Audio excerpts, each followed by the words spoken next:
Yo, what's popping? Check this. I appreciate y'all rocking with reaction with E. I'm about to get into this video. Let's get it.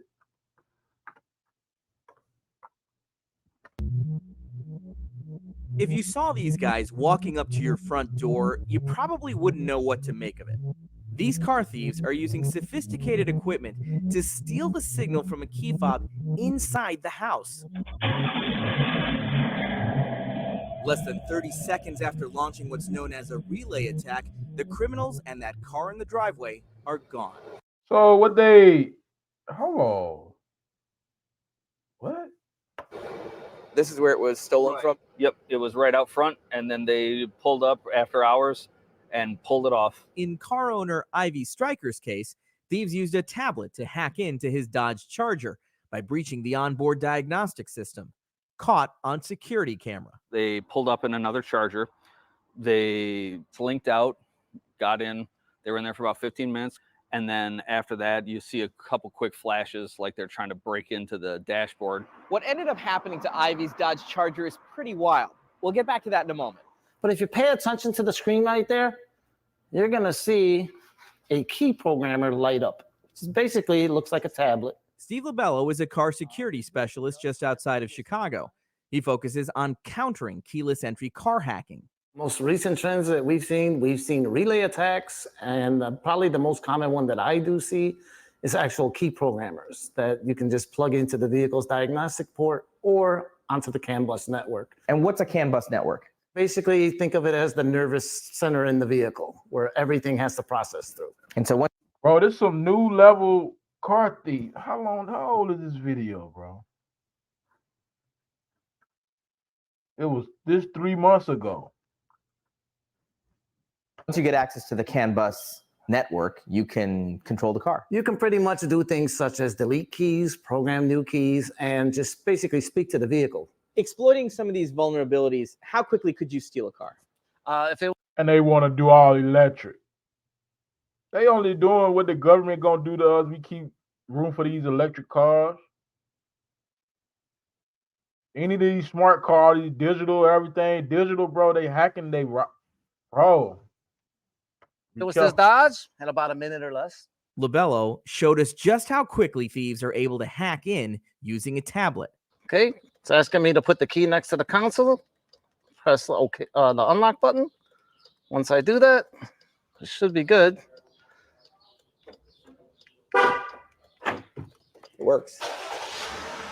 That fast. Last summer, Senator Ed Markey. Hey, hold on. Let me see. Hold on. It works. Once I do that, it should be good. It works. That fast. Last summer, Senator Ed Markey of Massachusetts sent letters to 17 car makers, urging them to, quote, take all necessary steps to ensure that keyless entry systems, once a security innovation that deterred thieves, do not become a security liability for them to exploit. The senator also asked them for data on the number of their cars that are stolen and how. We reached out to all of them as well. Bro, human always gonna figure out a way to get over to get by easy. It ain't easy because you gotta take some brain power to figure out to do this, but probably a little research online, you can figure out how to do this, bro. And I was hearing about they was doing Kias, like Nissans and Kias. It was like easy to get in them cars. Now it's like you got that little gadget, bro. You can get in any whip. Only 5 responded, and none could provide that information. I think manufacturers have known about the vulnerability for some years. After decades as a detective, Clive Wayne is now with Tracker, a company that specializes in recovering stolen cars in the UK. How important is it to track the method by which car thieves are stealing cars? That seems to be something that's lacking, at least here in the United States. I think it's incredibly important because unless the industry has a knowledge of how vehicles are being compromised, then nothing's going to be done about it. Tracker UK's numbers show that keyless car theft reached an all-time high in July, accounting for 98% of all the stolen cars they recovered that month. Are manufacturers doing enough to protect cars from this type of theft? I don't think so. And I think a lot of them probably just aren't. They roll up on me. You can have this car, but if you're gonna go through all that to get the car, bro, take it, bro. It ain't worth my time, G. Aware how easy these cars are to be stolen in the first place. Steve Labello offers his customers this solution: an aftermarket security system that requires you to enter a pre-programmed code using existing factory buttons in the vehicle to authorize it to start. Without that secondary authentication, the car won't go anywhere. So you're preventing them from being able to program new keys. Man, what if there's a tactic for them to get more money to fix on your car security system? Because they charging people to get this done. The people, this guy, he ain't just fixing this for free for people. He ain't like just adding this extra protection security off GP. It's another way to get some money, bro. Man, they all got us in a big frenzy, dog. And that's just me. And I may be wrong. That's just what I think. That's correct. And also start the car with just a key. That's correct. He installed that system on Ivy's car. Hit it right. Code. Beeps twice. Now you can turn it on. It's the reason that the That boy hit me. I think that's a hit me. That boy sound right. Boy. I tell you that much. Those they go after them cars like that, bro. Them high commodity cars, take them mud, rip chop shop, man. Chop shop will strip that mud down in like 10 minutes. thieves The couldn't get Migos. it started. As you can see, they had to push it away using their getaway car. 17 miles later, they gave up and ditched it. Stellantis, which makes the Dodge Charger, tells us its vehicles meet all Well, federal what and they- industry security standards. The Dodge Charger tells 17 miles later, they gave up and ditched it.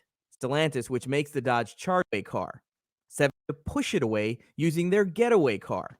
17 miles Oh. later, they gave So would they put it out there as a test dummy or something? up and ditched it. Stellantis, which makes the Dodge Charger, tells us its vehicles meet all federal and industry security standards, and the company urges drivers to take due care in securing their vehicles. So one way you can keep your key fobs safe right away, when you're at home, store them away from the door in a metal box or a special signal blocking pouch. Another good option is an old-fashioned anti-theft tool like a steering wheel lock. It can serve as a physical deterrent to the new generation of car thieves. That's the old school way. Get that little steering wheel lock on your car. That way they, that's that old school way. Who'd rather hack into your car than use a hacksaw. Usher Qureshi, CBS News. Bro, that's just like basically as American people, we lazy. We want everything. We want remote start. We want this. We want that. But we don't realize that, hey, in the gift of a moment, we can get hacked. The car can get hacked. All this technology, but man, y'all just be careful, man. I just had to react to that, man. I had just putting people on game. I know people probably see it, but I just got my take on it. Just don't think it's sweet, bro. Don't think it's sweet out here. Don't think you just in a safe zone. I don't care where you live in the suburbs, whatever. You think your neighborhood nice, man. They gonna get you if you keep caught slipping. Appreciate y'all rocking with me, man. On Reaction with E-Man, gone.